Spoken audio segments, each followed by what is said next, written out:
Fala, galera! Sejam bem-vindos a mais uma videoaula da área de Engenharia de Software. Meu nome é Jackson Henrique, sou professor do IFPRO Campus de Paraná e hoje nós vamos falar sobre o diagrama de sequência, tá? Esse diagrama da UML, considerado por muitos um pouco complexo, né? De fato, ele tem um grau de dificuldade maior do que, por exemplo, um diagrama de caso de uso, tá? Ele tem muitas características específicas dele, tá? Mas vou tentar aqui ser o mais didático possível e explicar isso para vocês de uma forma que fique claro para vocês como criar o diagrama de sequência no seu projeto de software, ok?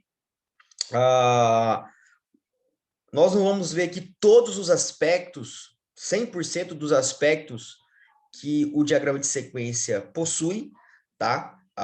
Essa aula está sendo gravada pensando em conteúdos do ensino técnico e ensino superior.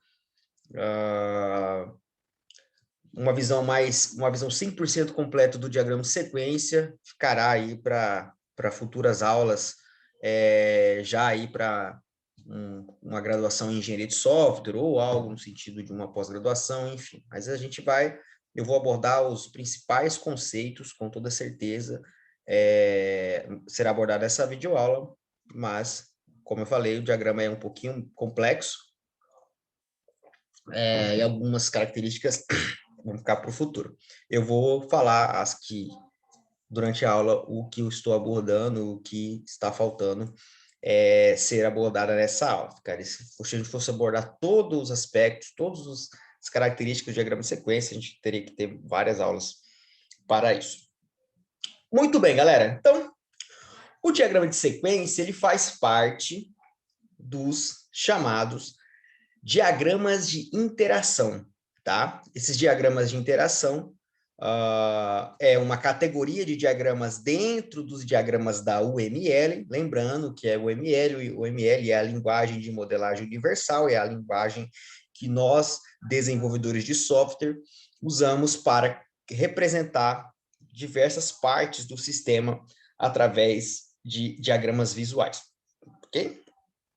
Pois bem, no diagrama, o diagrama de interação, ele tem o objetivo de representar como o sistema funciona internamente para que um ator atinja o seu objetivo ao utilizar um sistema. É importante te destacar esse internamente, porque já existe um outro diagrama da UML que explica para mim como é que o usuário vai utilizar uma determinada função, que é o diagrama de caso de uso. Só que a forma que o diagrama de caso de uso explica para a gente é de forma externa, ou seja, como o usuário vai usar a parte externa da funcionalidade. A parte interna, ou seja, os objetos, as estruturas que estão ali internamente, são descartadas no diagrama de caso de uso. Mas o diagrama de sequência serve para justamente isso, para completar aquilo que foi feito no diagrama de caso de uso. Tanto é que ele é feito após o caso de uso. A gente vai ver que durante essa aula, exemplos práticos, enfim, vocês vão ver a sequência lógica que nós criamos o diagrama de sequência dentro do projeto de software, ok? Então, os diagramas de interação que a UML nos traz são dois: o diagrama de sequência e o diagrama de colaboração, ok? O diagrama de sequência, ele vai demonstrar como as mensagens serão enviadas entre os objetos do sistema e entre os atores do sistema. Entre um ator e um objeto, entre um ator e um ator, tá? E entre objetos e objetos. Ou seja, como é que os objetos que foram a gente primeiro cria um diagrama de classe, né? A gente vai pensar nos objetos do sistema, e aí nós vamos então criar um diagrama de sequência para dizer como esses objetos que serão instanciados lá trocarão informações entre si, e quais informações principalmente quais funções um vai chamar do outro para que aquela funcionalidade seja executada, ok? E o diagrama de sequência, ele tem uma característica muito importante, que é o tempo. Então, o diagrama de sequência, ele vai mostrando como os objetos trocam mensagens num decorrer de um tempo determinado, de uma timeline, tá? Então, a gente vê a sequência de tempo, a sequência de eventos acontecendo no tempo. Já o diagrama de colaboração faz praticamente a mesma coisa que o diagrama de sequência, no que tange a troca de mensagens entre os objetos, mas ele não leva em consideração o tempo, tá? Então, essa é a principal diferença entre os dois diagramas. Os dois têm o mesmo objetivo comum, que é demonstrar como os objetos trocam mensagens e quais mensagens eles estão trocando, mas o diagrama de sequência tem um ponto a mais, que é mostrar isso com uma timeline, né? Com uma sequência lógica através do tempo, ok? Existem esses dois diagramas e no mais comum é que nos projetos de software as equipes escolham apenas um dos diagramas para criar. Sendo o mais comum o diagrama de sequência. O diagrama de colaboração existe, mas ele não é tão utilizado como o de sequência. A pessoa já faz o de sequência porque ele é mais completo, ok? Aqui só para vocês terem uma ideia da diferença, então esse aqui é um exemplo de um diagrama de colaboração. Essa imagem é tirada do livro do Eduardo Bezerra, Princípios de Análise de Sistemas com ML, tá? Ele vai estar aqui a forma como está o diagrama pode estar um pouquinho diferente do que eu vou mostrar no final da aula, porque eu vou mostrar os elementos gráficos conforme a ferramenta que nós usamos para modelar, que é o Asta, e aqui no livro ele está usando uma... Eu não identifiquei qual ferramenta ele utilizava na época que ele escreveu o livro, então pode estar um pouquinho diferente. Mas a ideia é a mesma, tá bom? Aqui é um diagrama de colaboração, ok? Que nós temos aqui o objeto pedido, está trocando uma mensagem, enviando uma mensagem para o objeto chamado item, ok? Ele está instanciando um novo item e ele está executando um método criar, certo? Ou seja, o objeto pedido pede para o objeto item pedido instanciar um novo item, né, executando o método criar. Tá? Então, esse cara aqui pede para esse cara aqui executar esse método aqui. É assim que funciona no diagrama de sequência também. Tá? Então, ele pede para executar um método e ele passa dois atributos como parâmetro para esse método criar, que é desse objeto item pedido. Ok? Então, é assim que os objetos trocam mensagem. Então, ele mostra dessa forma. Esse é o diagrama de colaboração. Já o diagrama de sequência faz a mesma coisa. Tá? Esse aqui também é do livro do Eduardo. Está um pouquinho diferente. Aqui a mensagem está simplificada, ela não está especificado o método como está aqui anteriormente, mas é a mesma ideia. Então, aqui o objeto 1 troca mensagem com o objeto 2. Mas percebam que cada objeto agora carrega aqui uma linha de vida, tá vendo? E essa linha de vida vai mostrar para mim qual é o momento que esse objeto envia e qual é o momento que esse objeto recebe a mensagem ou retorna a mensagem. Então, a gente consegue ver isso funcionando ao longo do tempo, tá? Então, aqui seria de cima para baixo, que começa o tempo e aqui vai andando o tempo para baixo, ok? Então, essa é a ideia do diagrama de sequência. Aplicações para o diagrama de sequência. Bom, ele ajuda a identificar como os objetos interagem, né, uns com os outros durante a execução de uma função do sistema. Isso é importante, eu gosto de frisar bem uma função, porque a gente vai fazer um diagrama de sequência para cada caso de uso, ok? Para cada funcionalidade do sistema, é muito importante deixar isso bem claro. Ele também demonstra como os atores interagem entre si, tá? Ele vai mostrar a sequência de troca de mensagem entre atores. Não é obrigatório mostrar a sequência de interação entre os atores, é opcional durante a modelagem, eu vou explicar isso mais a seguir. Ele visualiza como os objetos e os atores trocam as mensagens. Realiza a documentação dos processos internos de um sistema, isso é muito importante, né? A gente tem um diagrama de caso de uso, como eu falei, que vai registrar o processo externo, né? A parte externa do software, já que a gente tem uma documentação relacionada à parte interna do sistema, então é muito importante. E ele vai possibilitar que o analista refine o diagrama de classe e o diagrama de caso de uso. Por quê? Porque antes de eu criar o meu diagrama de sequência, eu preciso modelar o diagrama de caso de uso e o diagrama de classe, para então modelar o diagrama de sequência. Existe uma ordem lógica para isso. E aí é muito natural que quando a gente está criando aqui o diagrama de sequência, a gente perceba erros no diagrama de classe, principalmente. A gente vê que um método, um objeto precisa chamar um método, um objeto A precisa chamar um método no objeto B, e tu vê que lá no diagrama de classe aquele método não está lá. Então, é um momento de você revisar, de você fazer ajustes no seu diagrama de classe, e também no caso de uso acontece, ok? Pois bem, vamos falar de componentes, né? Quais são as partes desse diagrama de sequência, tá? Bom, os elementos, as partes desse diagrama de sequência que nós precisamos conhecer são atores, objetos. Então, atores, objetos têm tipos diferentes de objetos. Mensagens também têm tipos diferentes de mensagens, nós vamos ver todas elas. A linha de vida e a caixa de ativação, bem tranquila, e o fragmento também tem algumas características específicas, tá bom? Então, prestem bastante atenção, que essa parte aqui, ela é um pouquinho mais chatinha de entender. Eu até recomendo, se você não entender bem na primeira vez, você assista essa videoaula depois de novo, que é importante para você aprender, e principalmente aí você que está estudando aí para provas, concursos, isso aqui cai bastante em concurso público também. Beleza, então o primeiro elemento, como eu falei, atores. Os atores, eles representam os papéis, ou seja, quem está usando o sistema e quem está interagindo com o sistema.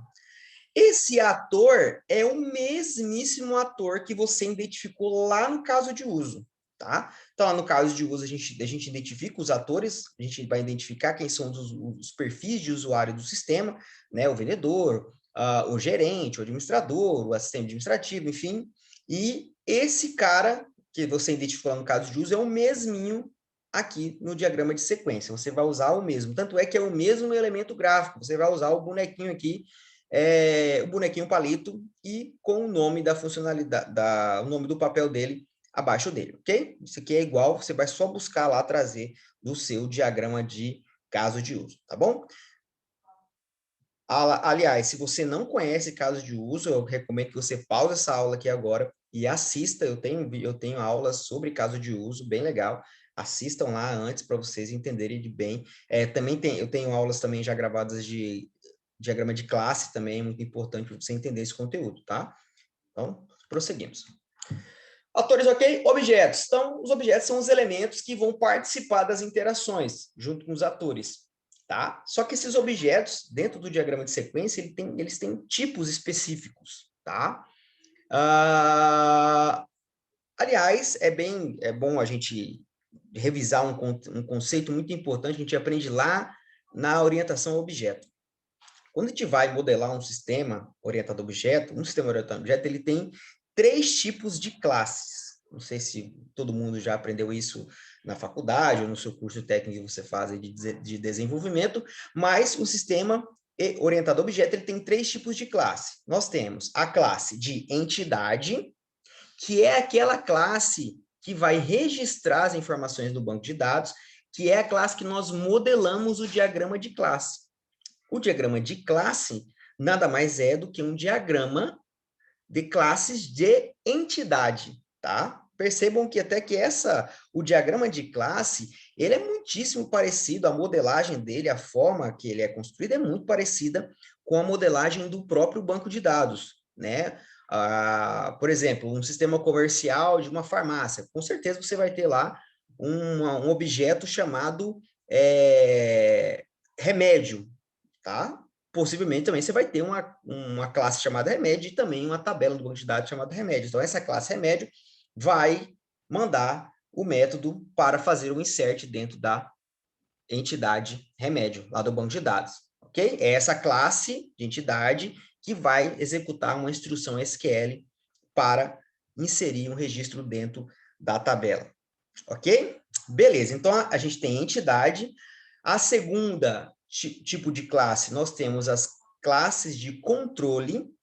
Essa classe de controle vai fazer o meio de campo entre a classe de entidade e uma outra classe que nós conhecemos como classe de fronteira, ou também chamada de interface. Então, a classe de interface são os objetos que representam os elementos gráficos que o usuário está olhando. O botão, a caixa de entrada de texto, tá? Toda a interface gráfica é construída através de objetos de fronteira, ok? Então, o objeto de fronteira recebe uma informação, ele envia isso para um objeto de controle.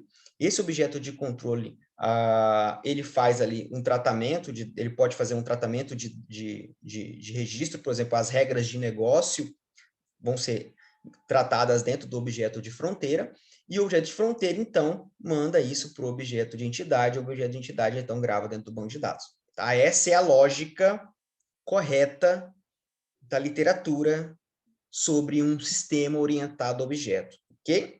O que eu vejo, e é comum acontecer, é que muitos professores, às vezes, dependendo do tipo de curso que você vai fazer, suprimem muito a lógica desses três tipos de classe e focam somente nas classes de entidade e nem explicam para o aluno que aquela classe lá é uma classe de entidade, que existem outros tipos de classe, ok? É normal isso acontecer, mas saibam que não é que está errado, ele apenas suprimiu uma parte da informação para vocês. Existem esses três tipos de classe, e essa ideia desses três tipos de classe é fundamental você saber e conhecer para, então, modelar o seu diagrama de sequência, tá? Você precisa entender essa lógica desses três tipos de classe. Fronteira, interface, controle, o meio de campo ali, o cara que faz a ligação entre a classe de entidade. Fronteira, controle e entidade. Show? Beleza. Então, esses objetos também são representados no diagrama de sequência da mesma forma. Então, nós temos o objeto de fronteira, ele vai ter um elemento gráfico específico, vou mostrar já já. O objeto de controle, o objeto de entidade e os objetos criados dinamicamente. Tá? São objetos que eu crio ele lá durante a execução, que eu instancio ele, por exemplo, durante a execução do meu diagrama de sequência. Ok? Aqui um exemplo dos elementos gráficos. Então, esse aqui é um exemplo do elemento gráfico de um objeto de controle, o próprio nome já diz, tá? Então, ele é essa bolinha assim com flechinha na carinha dele aqui, um círculo, né? Uma flecha fechando um círculo. Nós temos o objeto de fronteira, essa bolinha com esse Tzinho aqui, meio que representa uma fronteira aqui, né? E aqui nós temos o objeto de entidade normal. O objeto de entidade normal fica na mesma linha dos objetos de fronteira, eu vou mostrar isso mais a seguir. E aqui nós temos o objeto criado dinamicamente, ele fica um degrau abaixo dos objetos de entidade. Eu vou mostrar isso ao longo da aula para vocês. Ok? Beleza. Linha de vida e caixa de ativação. Então, a linha de vida, como eu já expliquei anteriormente, ela fica abaixo do objeto no diagrama de sequência, essa linha pontilhada aqui com essa caixinha, e ela serve para representar a linha de vida, a sequência lógica de eventos que vai acontecendo, né, entre as interações dos objetos. E essa caixinha branquinha aqui, esse retângulo, ela vai demonstrar os eventos, ou seja, um evento que foi disparado por um objeto ou recebido por um objeto. Então, toda vez que o objeto trocar uma mensagem com outro objeto, ou enviar uma mensagem, ou ele receber uma mensagem, na linha de tempo, na linha de vida, pontilhada, vai abrir uma caixinha de losango dessa. Tanto é que eu posso ter uma só ou várias caixinhas dessa durante a execução de um diagrama de sequência, ok? Mensagens. Uma mensagem demonstra a comunicação e a chamada de métodos entre os objetos. Então, os objetos vão trocar as informações entre a mensagem. Isso é um conceito muito, eu acredito que seja um conceito muito claro para vocês, porque vocês, para estar assistindo essa aula, devem ter assistido já a aula de diagrama de sequência, a modelagem de diagrama de sequência, diagrama de classe. E vocês entenderam como os objetos são instanciados e como é que os objetos trocam mensagem entre si. Então, isso é tranquilo. A anotação para fazer uma mensagem, um diagrama de sequência, é uma flecha horizontal ligando uma linha de vida a outra. Então, a mensagem sai dessa linha de vida aqui, né, na caixinha de ativação, e vai aportar na caixa, né, na linhazinha aqui, na caixa de ativação de um outro objeto. E assim ela recebe também mensagem, né, do outro objeto e entra aqui dentro dessa caixinha de ativação. Vocês vão ver isso daqui a pouco, vai ficar bem claro para vocês, tá bom? Bom, mas a gente tem vários tipos de mensagens no diagrama de sequência. As mensagens são mensagem assíncrona, que é a mais comum, desculpa, a assíncrona, a de retorno, que é uma mensagem de retorno ou mensagem de resposta também, é a mesma coisa. Mensagem de criação, mensagem de destruição e a mensagem reflexiva. Então, são esses 6 tipos de mensagem. Vamos ver uma por uma, o que ela significa e qual é o elemento gráfico dela, que é isso importante. A gente está falando de modelagem de diagrama, então a gente sabe que tudo que é visual conta muito. Primeira mensagem, a mensagem síncrona, como eu disse, é a mensagem mais comum utilizada, tá?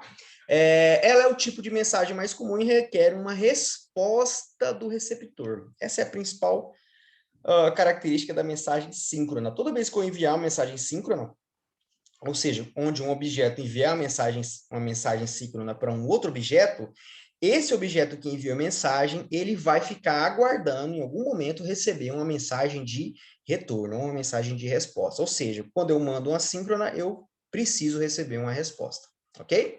Ela é representada por uma seta lisa com a ponta fechada e preenchida. A ponta aqui da flechinha fechada e preenchida.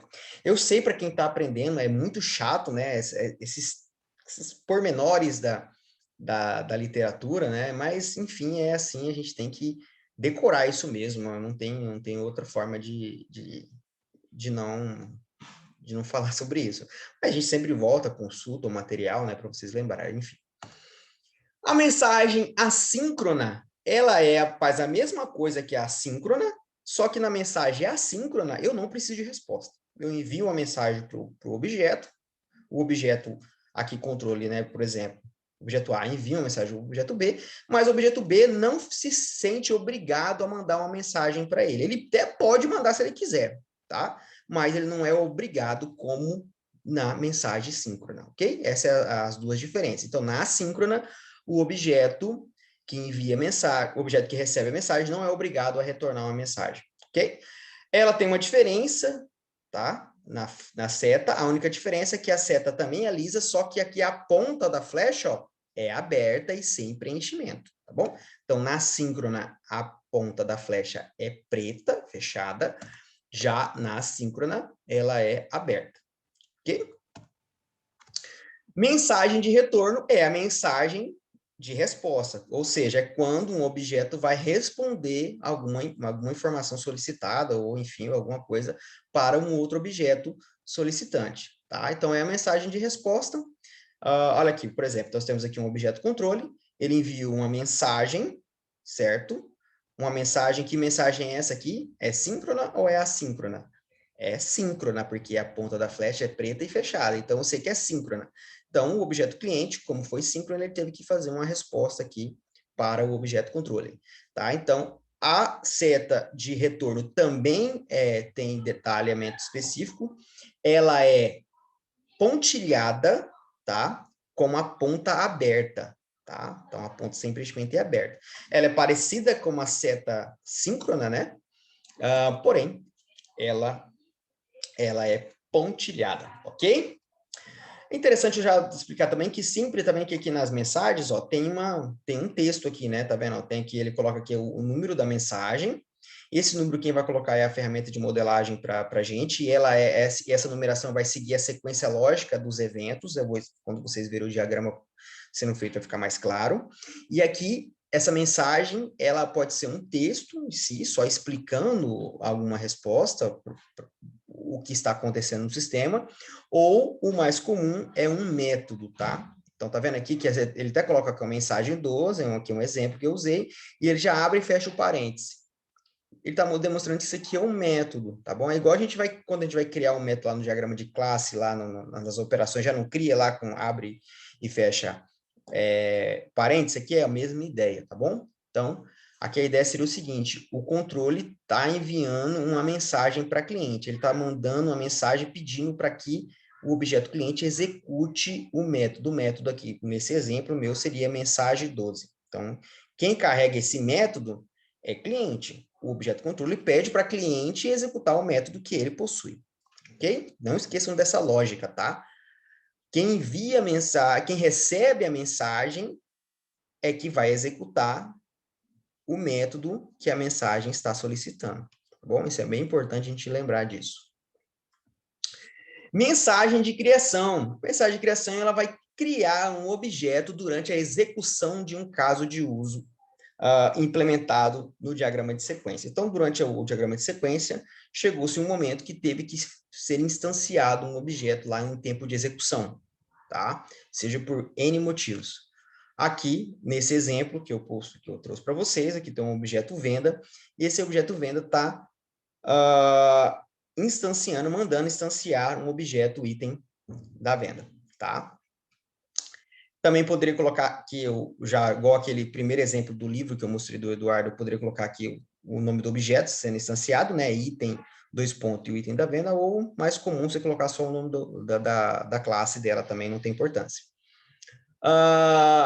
Veja que quando ele manda criar, a classe fica na mesma linha do evento que a criou, tá bom? Ela não fica aqui na mesma linha dos outros objetos principais, fica logo abaixo.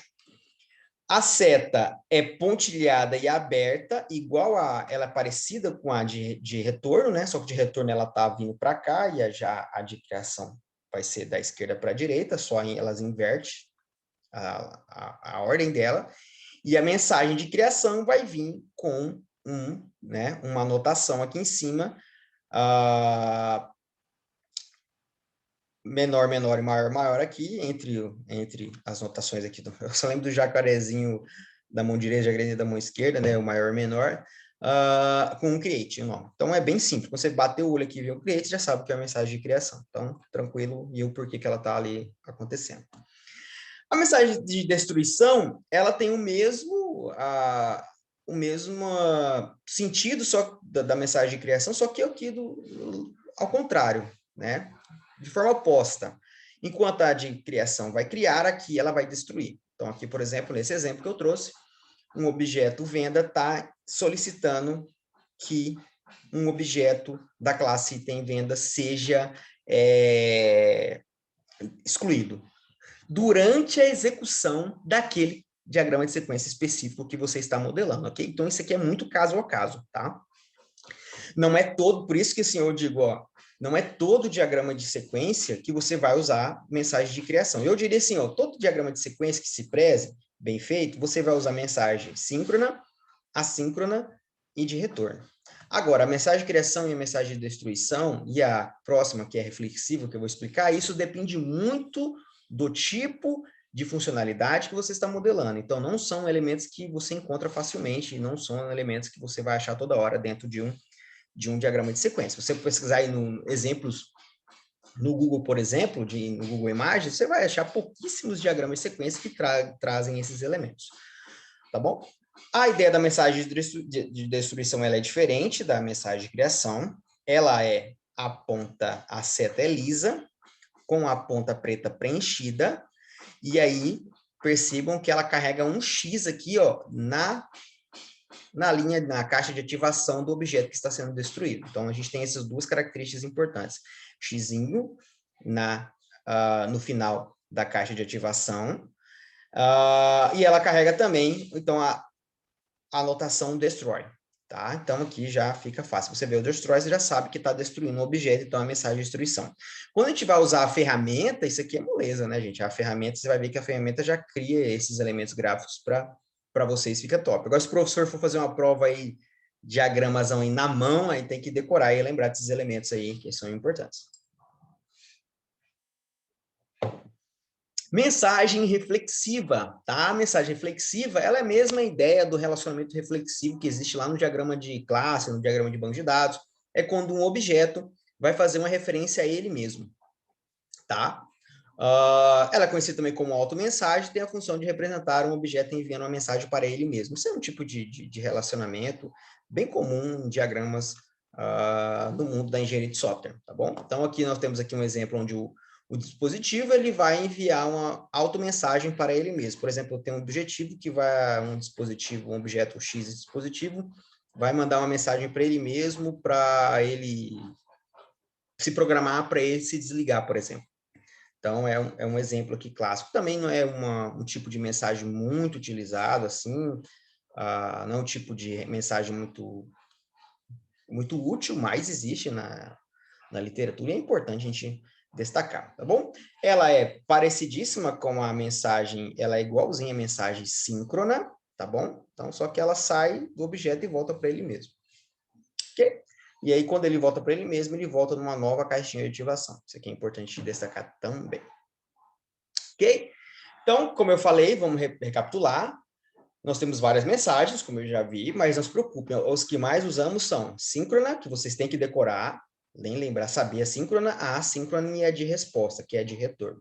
Ok? Essas são as três principais, que você precisa saber e decorar como é o elemento gráfico e como é que utiliza elas. Essa de criação, destruição e reflexiva são pouco utilizadas, mas existem. Fragmentos, tá? Durante a modelagem no diagrama de sequência, às vezes a gente vai precisar representar uma estrutura lógica dentro daquele diagrama de sequência. As estruturas lógicas mais comuns que nós utilizamos é uma estrutura de condição, ou seja, para que uma determinada sequência de interações aconteça somente se alguma coisa for verdadeira, ou uma estrutura de repetição, que aquela sequência fique se repetindo até que uma condição seja, por exemplo, satisfeita, tá? Ou se repita até ela acabar o laço dela, por exemplo, tá bom? Para isso, a gente vai usar um fragmento. Fragmento nada mais é do que um retângulo, tá? Que nós vamos colocar nesse local onde nós queremos representar essa estrutura lógica, ok? Esse aqui é um exemplo de um fragmento, que nós temos dois objetos de controle e objeto de entidade, e aqui, esse é o exemplo aqui do fragmento, tá bom? O fragmento é esse retângulo, não tem nada demais, a única questão que vocês têm que saber é que ele é colocado na onde você quer representar aquela estrutura de condição ou de repetição, que são as mais comuns, e ele carrega o tipo de operação. Tá vendo aqui, ó, onde está esse out? Esse out é um tipo de operação, eu já vou explicar para vocês as mais comuns. É o tipo de operação, e aqui o guard é a descrição, é um texto explicativo para a operação, para quando o analista que for ler o diagrama de sequência, compreender melhor o que aquele fragmento está fazendo, ok?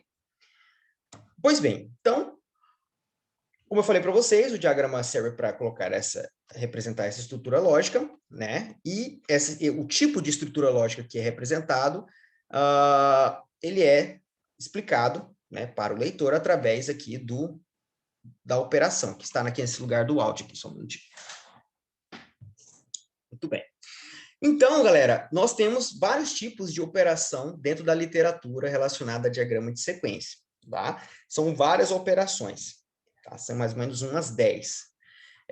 E eu não vou tratar todas aqui, eu vou tratar apenas as 3 operações que são as que eu considero mais importante e que você, na prática, mais utiliza, tá bom?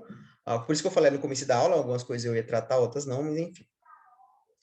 Um outro conceito importante que eu estou tratando aqui pela metade, vamos dizer assim, não estou colocando todos os pormenores, é que na mensagem também. Na mensagem a gente consegue mandar instruções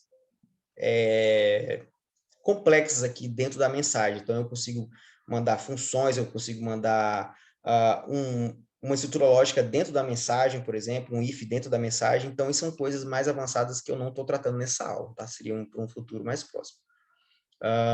Pois bem.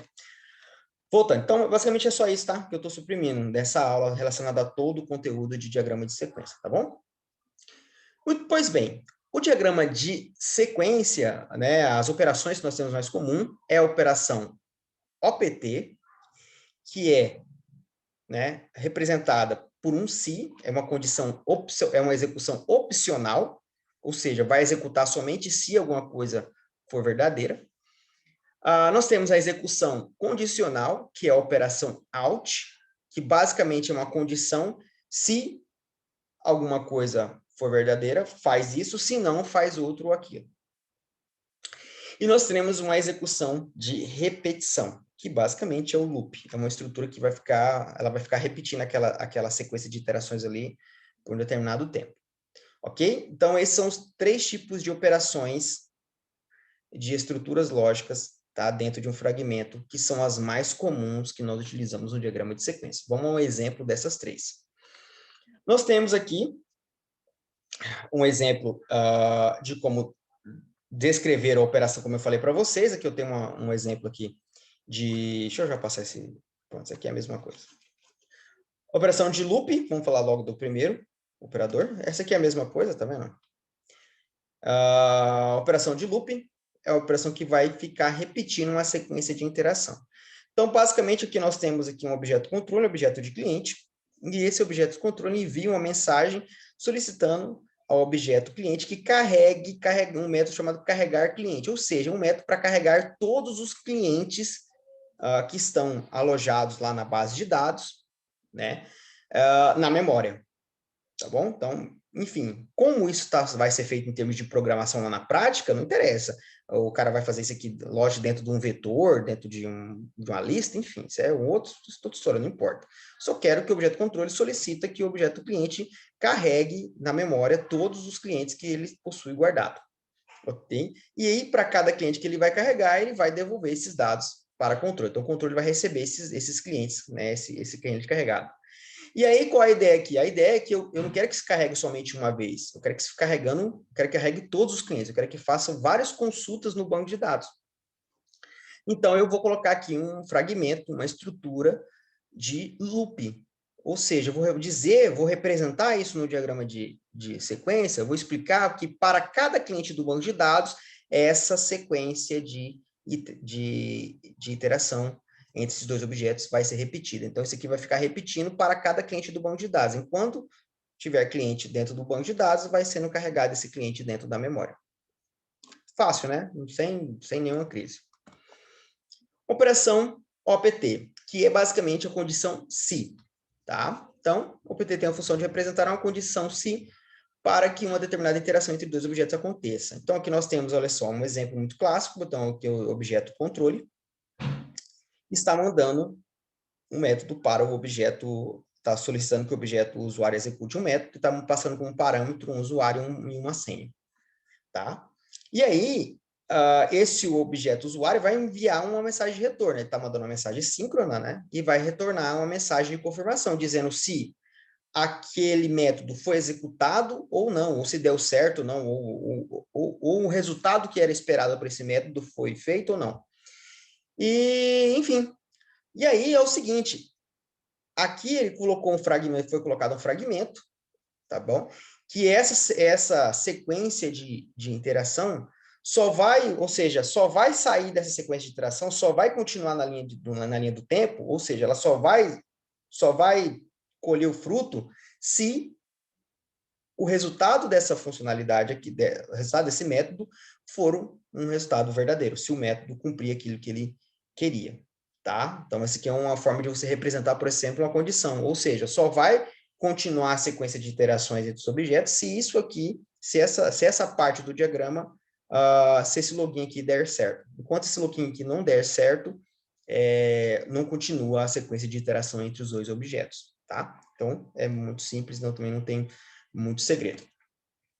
E, por fim, o out. O out é basicamente parecido com o OPT, só que aqui ele tem um senão, ou seja, ou faz isso, ou faz aquilo. Então, aqui eu tenho um exemplo que eu trouxe para vocês. O objeto controle está mandando um método cadastrar CLI, chamando o método cadastrar CLI da classe cliente, está passando como parâmetro nome um reg e um celular. 3 parâmetros. E aí é o seguinte, aqui essa estrutura, esse fragmento, está fazendo uma verificação do tipo out e verifica o registro. E aí ele está dizendo aqui, ó, depende do registro, ou seja, Dependendo do reg, quem que é reg aqui? Ó? Depende do reg, dependendo do atributo, né, do parâmetro reg.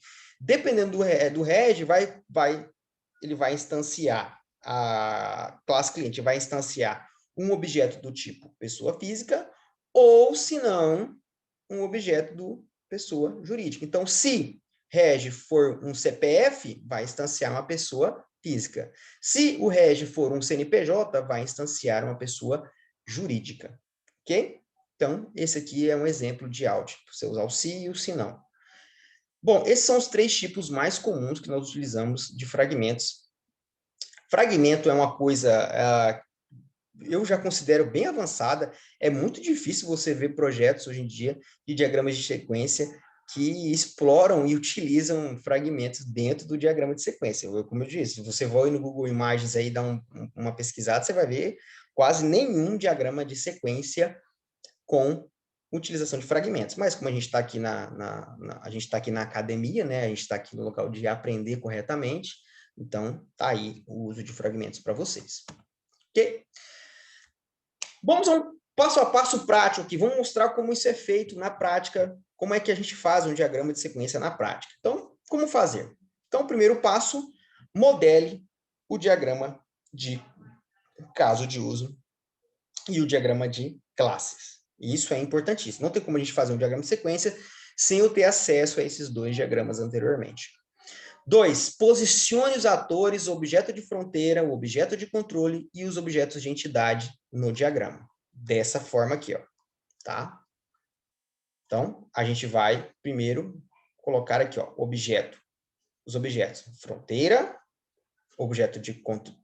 Perdão, aqui está invertido, tá? Esse slide aqui. Deixa eu só já ajustar aqui, peraí.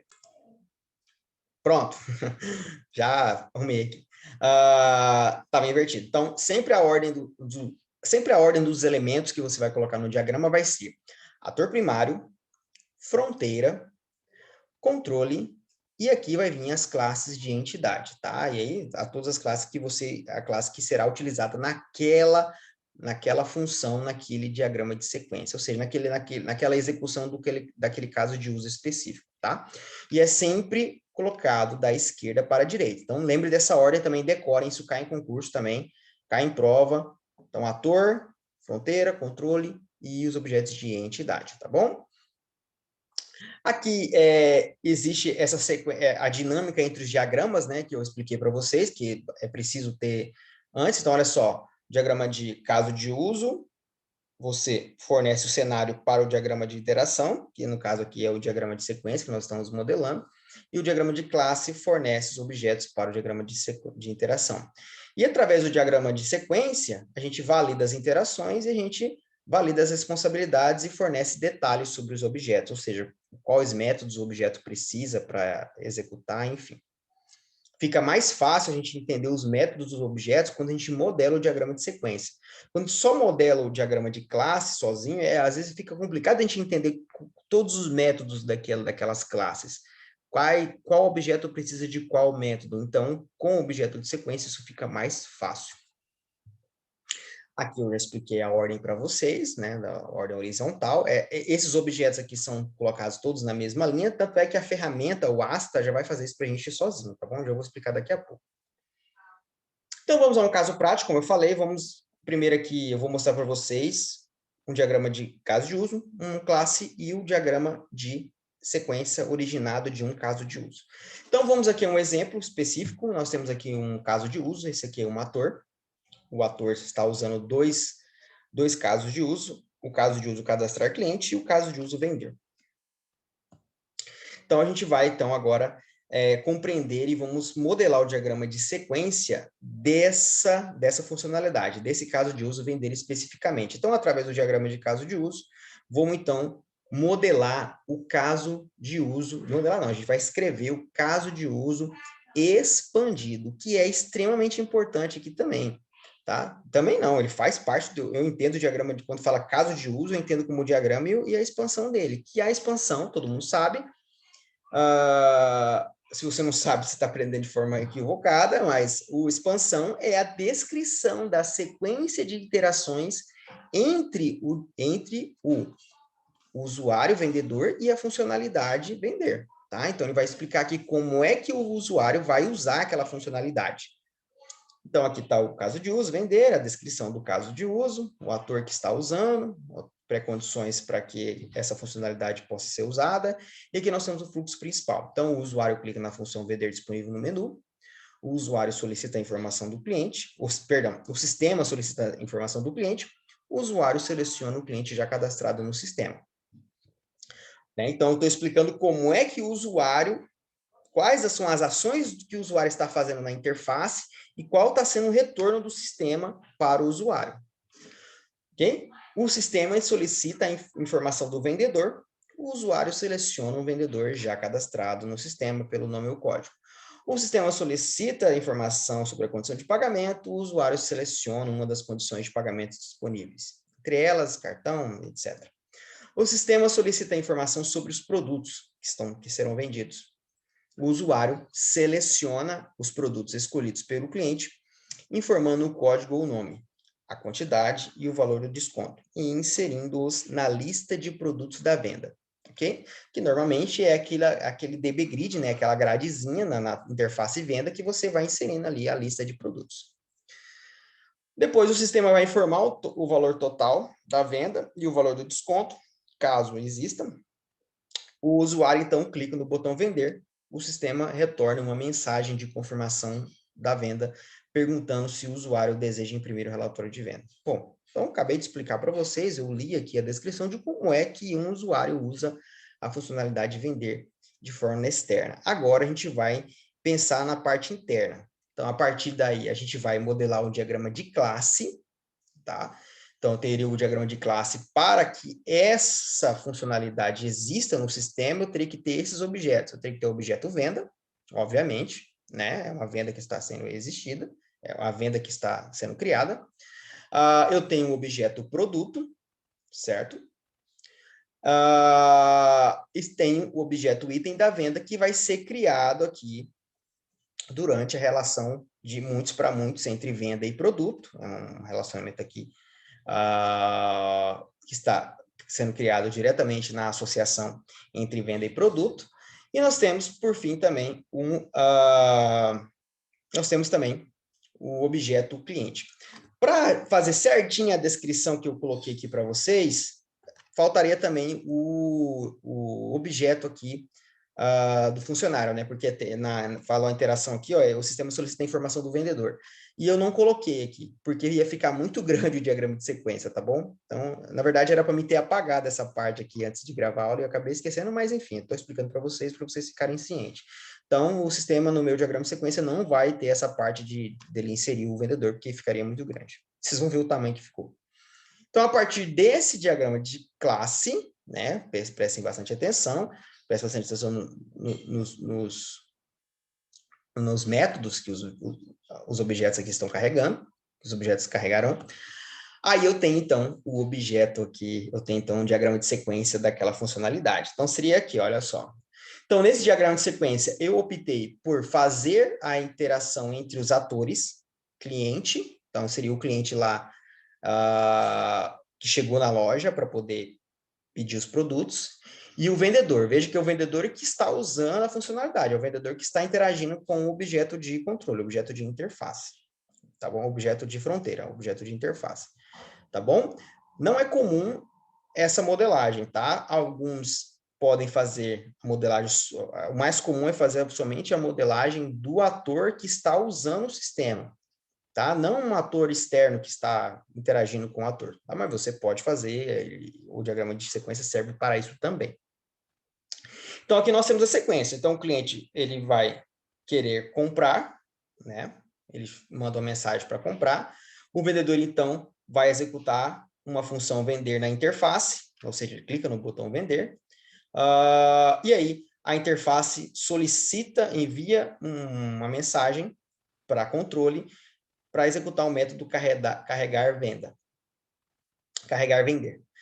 Então, nesse ponto, o controle vai mandar uma mensagem para o objeto de entidade cliente, uma classe cliente, para ela consultar os clientes que existem dentro, né, lá do objeto cliente, todos os clientes da base de dados, e carregar isso dentro da classe do objeto controle. E aí ele vai fazer um looping aqui, ó, para cada cliente. Então, ou seja, aqui nesse momento serão carregados todos os clientes do sistema. Bem parecido com aquele exemplo que eu usei agora há pouco no fragmentos para vocês, tá bom? E aí aqui ele vai retornar e vai carregar tudo certinho, certo? Então aqui morreu a mensagem. Muito bem. Então aqui, olha só, ele vai fazer um retorno, ó, vamos seguir aqui a sequência, ó, da caixa de ativação, e aqui nós temos, então, um retorno. Ó, retorno do carregamento, ele retornou aqui para a interface, dizendo que foi carregado, top, show de bola. Então, vamos para aqui para a próxima sequência de interação número 2. Então, o cliente vai informar o CPF. Então, o vendedor vai clicar lá na interface para selecionar o cliente, com base no CPF que o cliente informou, e ele vai executar aqui um método, tá? Interface manda o método select client, selecionar cliente, e manda um CPF de parâmetro para que esse objeto controle execute esse método. É interessante aqui a gente entender que, nesse ponto, acontece duas coisas importantes. Aqui ele vai selecionar um cliente, tá? Que já está carregado na classe de controle, no objeto de controle, porque o objeto de controle já está com todos os clientes carregados. E antes dessa interação, eu acabei errando aqui a sequência para vocês, me desculpem. Então, vamos voltar aqui um pouquinho no tempo. Então, ele carregou os clientes, e aqui, seguindo a sequência, ele não retornou primeiro. Primeiro ele veio aqui, ó, e mandou consultar os produtos também. E retornou todos os produtos também para o objeto controle. Então, nesse momento aqui, até que nesse ponto a gente está mostrando com o mouse, o objeto controle tem todos os produtos e todos os clientes carregados na memória dele, tá? E aí ele faz a mensagem de retorno, e aí sim vem aqui selecionar o CPF, o cliente. Então, clicou aqui, selecionou o cliente, vamos voltar, seguindo a lógica, não tem mais retorno, e aí vem aqui de novo. Então, eu poderia ter mandado uma mensagem de retorno aqui para a interface, mas acabou, como era uma mensagem assíncrona, né? Ele só mandou selecionar o cliente, pronto, selecionou, já era. Como os clientes estavam carregados na memória, né? Então, eu só mandei selecionar o que eu queria. A E3, o cliente informa os produtos que ele quer, o vendedor, então, vai mandar selecionar o produto, e ele executa o método, chama o método de controle select prodo e manda o nome e a quantidade como parâmetro, tá?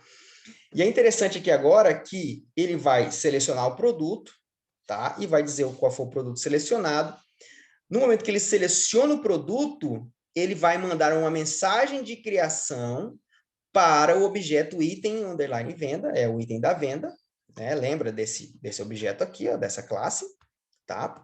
E ele vai instanciar um item da venda, ou seja, criou-se um item lá naquela venda que está sendo criada. Então, ele manda aqui instanciar item da venda, manda um método criar item e manda o produto que está sendo instanciado e a quantidade. Porque se você olhar aqui na classe item da venda, a classe da venda precisa saber qual é o produto que ela está instanciando. Ela é relacionada a qual produto ela está instanciando. E aí ele retorna a mensagem de item criado aqui e tal, o produto é selecionado, top. Pois bem, aí o vendedor vai na interface e informa o finalizar venda. Interface manda para controle o método, chama o método carregar venda e informa a forma de pagamento e o total. E aí sim, a controle vai instanciar um objeto venda. Então aqui nós temos aqui o objeto de entidade venda e vai ser instanciado no momento da execução. Chama-se o método criar venda, que seria a instância, né? Instanciar a venda aqui e manda a forma e o total. Ok? Uma outra abordagem também seria interessante você fazer essa instanciação aqui antes. Também poderia ser feito. E depois você mandar uma mensagem para esse objeto apenas para ele confirmar ou finalizar, também é uma abordagem interessante de ser utilizada.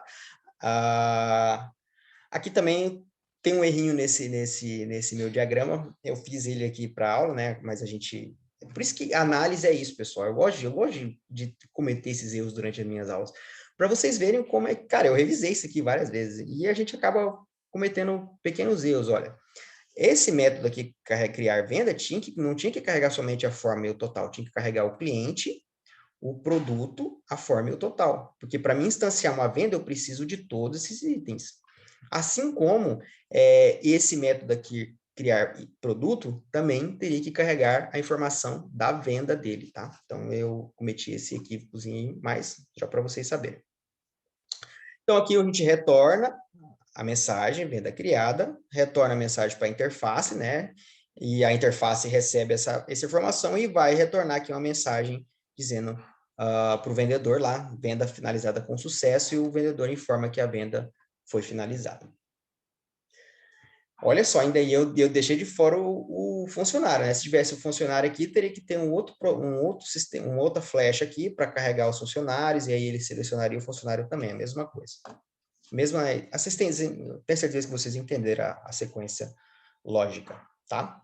Então, esse é um exemplo, pessoal, de como fazer um diagrama de sequência, né, a partir de um caso de uso. Então, eu tenho um diagrama de caso de uso expandido, diagrama de classe, e aí sim um diagrama de sequência. Isso só de uma funcionalidade, tá? Então, no diagrama aqui, eu fiz o diagrama de sequência relacionado somente à venda, né? E aí tem venda também, porque item venda é um objeto que só existe, ele é dependente de venda, só existe através da venda.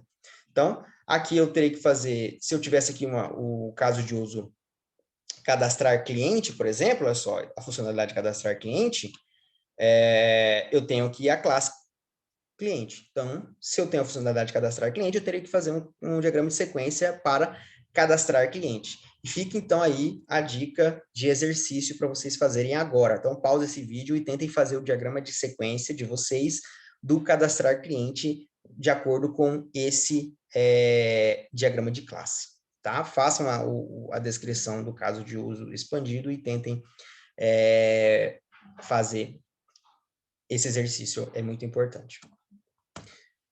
Bom, vamos praticar. Vou mostrar para vocês agora como é que a gente pode usar a ferramenta, né? A ferramenta é o Asta, que eu uso nas minhas aulas. Eu já usei nas aulas de diagrama de caso de uso, diagrama de classe. Então, vamos lá. Então, vamos abrir aqui o nosso Asta. Então, vamos aqui em diagramas. Temos aqui o diagrama de classe, caso de uso, atividade e sequência. Tá bom? Então, está aqui o nosso diagrama de sequência. Vamos, então, modelar um exemplo aqui para a nossa aula. Então, nós temos aqui, eu vou modelar uma funcionalidade de login, tá? Então, aqui eu trouxe a interface dessa funcionalidade do login. Aliás, é uma técnica que eu super recomendo. Então, quando você for fazer um diagrama de caso de uso, é extremamente importante que você tenha um esboço da interface do seu sistema. Não precisa estar bonitinho assim, igual essa aqui que eu trouxe. Essa aqui eu fiz no software Pencil Project. Eu tenho até aulas aí ensinando a usar o Pencil Project, dá uma olhada no canal. Mas, cara, tem que estar pelo menos um esboço no papel ali. Tá? Você tem que visualizar a interface para que você consiga fazer um diagrama de caso de uso e um caso de uso expandido bem feito, tá bom? E aí nós temos aqui um exemplo. Então, temos aqui, para essa interface, eu teria um ator vendedor, usando a função logar. E para que isso aqui funcione legal, eu teria esse diagrama de classe. Eu teria um funcionário vai ter um ou vários usuários, né? E o usuário, então, por sua vez, terá vários logins. Login aqui é um objeto que vai registrar aquele login. Então, vai registrar o horário que foi feito o login. Então, toda vez que o usuário logar, é instanciado um novo objeto aqui em login, ok? O usuário vai guardar a senha e o login dele, e o funcionário é quem é o dono do usuário. Isso é uma abordagem extremamente comum e, digamos, até correta. Digamos não, ela é correta e deve ser feita assim na hora de criar um sistema de login para o seu sistema. Pois bem, então vamos lá. Antes de eu encerrar a aula, vamos fazer a prática aqui. Então vamos lá. Então, como eu falei, aqui está a nossa barra de ferramentas. Tá? Então, aqui nós temos aqui o Lifeline, olha. Então, temos aqui todos os objetos que nós vamos precisar. Então, o primeiro objeto, ó, Actor. Vamos clicar, tá? Então, podem dar Enter aqui assim, ó. E vir aqui, editar. Vamos colocar aqui vendedor, né? Então, vendedor. Sim. Aí pronto. Ele tem uma falhazinha no ASCII que eu não entendi até agora, que ele sempre cria dois objetos quando a gente vai mudar o nome aqui. Não entendo muito por que ele faz isso, mas enfim, não interessa. Então, criei aqui o ator. Vamos agora criar o objeto de interface, tá? De controle, que é o boundary, tá bom? Então, o boundary aqui, vamos criar aqui a interface. Vamos criar agora um objeto de controle, olha só, life control. Controle. Eu gosto de chamar sempre de interface controle mesmo, tá? Não tem muito crise com isso, não. E agora vamos criar o objeto de identidade que eu preciso, que é, vamos usar aqui, o vendedor vai usar a funcionalidade, então ela vai ter que consultar a classe, ela vai consultar a classe usuário e vai gerar depois um login ali em tempo de execução, né? Então, vamos aqui criar aqui, um lifeline aqui, esse aqui, a identidade pode ser esse normal, o ASA até traz aqui esse de entidade aqui, ó, ele traz uma identidade, essa bolinha eu não gosto muito de usar, e se você for ver, a maioria dos profissionais não gostam muito de usar esse aqui para entidade, não, gosta de usar o lifeline normal aqui mesmo. Então aqui seria o usuário, tá bom? E já vou criar um aqui que eu sei que eu vou precisar, que é o login. Tá? Então, vamos lá.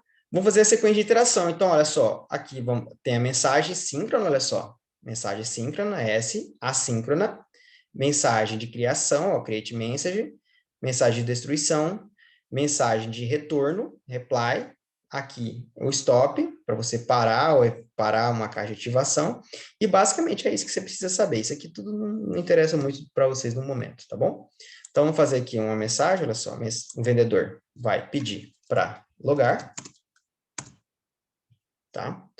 A interface vai solicitar o controle que execute a função logar e vai passar parâmetros para ele, que é o usuário, que vamos colocar só logar. E aqui, olha só, aqui, vamos colocar logar, aqui nos argumentos, vamos colocar aqui, ó, user, vírgula, pass, e o pass, pronto. Então, a interface vai mandar o método logar, vai chamar o método logar de controle, vai passar já esses dois parâmetros. Por sua vez, controle vai mandar isso lá também, é praticamente o mesmo método para o usuário, tá bom?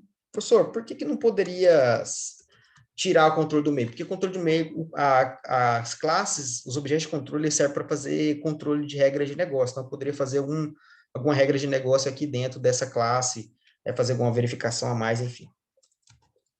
Então, aqui vamos colocar o logar de novo, vamos chamar esse método logar, vamos como é que está aqui, ó. Então, usuário, cadê o usuário? Ok, buscar func, não, cadê o usuário? Faltou aqui na minha modelagem, tá vendo? Mesmo faltou aqui eu criar um método dentro dessa classe usuário chamado, né, buscar login, né, ele fazia, desculpa, buscar o usuário, né? Fazer a consulta naquele usuário, se ele existe ou não. Aqui também faltaria o funcionário, né? Tá faltando. Então, aqui eu tenho que enviar o funcionário, objeto funcionário, o user dele e o pass dele também.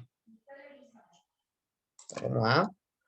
Funcionário, user e o pass, que é a senha. Beleza, galera. Então, aqui ele vai retornar. Vamos fazer uma mensagem de retorno para vocês verem, olha só. Vamos fazer retorno. Então, retorno confirmação. Opa, confirmação. E aí a gente poderia colocar isso aqui, quando ele fizer essa confirmação, ele vai gerar um login novo. Ele vai instanciar um login. Então, criar login, tá bom? Para criar o login, ele vai mandar os argumentos aqui, que seriam a instância do login, que a gente precisa para instanciar um login. Vamos olhar aqui. O usuário só, né? E a data seria basicamente preenchida pelos dados do sistema, né? Então, basicamente, seria aqui o usuário. Ok? Bom, então seria isso a ideia. Então aqui ele vai vir aqui logar. Quando ele faz o login, o sistema vai fazer a instância de um novo login. A gente pode colocar esse do fragmento. Vamos aqui usar um fragmento para fazer uma condição aqui, ó. Então aqui está o guard, olha só.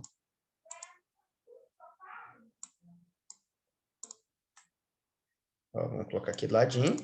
A operação, vamos fazer aqui uma operação, um OPT, né? Vamos aqui só relembrar as operações, ó, o looping. OPT é quando eu quero só uma condição de se, e o out é quando eu quero se e se não. Então, eu quero só uma OPT mesmo, que é só uma verificação, tá? E eu vou agora preencher aqui no meu guard, olha só, o nome do guard, somente se login retornar verdadeiro, tá? Pois bem, agora falta o quê? Falta agora a mensagem de retorno, né? Então, a gente fez retorno aqui, então, o controle vai retornar para a interface dizendo que login, vai retornar uma confirmação de login também. E a interface vai mostrar para o usuário a mensagem de login. Pronto. Então, esse aqui seria um exemplo, pessoal, bem simples, né? Criado aqui no momento da aula, para vocês entenderem como seria feito, né, um login desse, esse diagrama de sequência para um login, tá bom? Então, é um exemplo aqui. Tentei poder fazer isso aqui de forma mais simples, poderia ter suprimido o login, fazer só o usuário aqui simples, sem o fragmento, mas eu tentei usar aqui basicamente, praticamente quase todos os conceitos que eu ensinei nessa aula de hoje, tá bom? Bom, pessoal, então, paramos aqui. Essa é a referência dessa aula de hoje. Eu falei para vocês o livro do Eduardo Bezerra, que eu gosto bastante, mas Presma também traz, diagrama de sequência, Somerville, enfim, vários outros autores. E é isso. Espero que vocês tenham gostado dessa aula. Eu sei que foi uma aula grande, uma aula cansativa, né? É muita coisinha para aprender, muito pormenor para gravar na memória, mas é isso, pessoal. Tentei ser o mais sucinto e o mais didático, como eu falei, possível para vocês, tá bom? Então, se você não entendeu muito bem alguma parte, volte, assiste trechos dessa aula para você entender bem o conteúdo e se dar bem aí no mercado de trabalho, tá bom? Então, um abraço e até mais.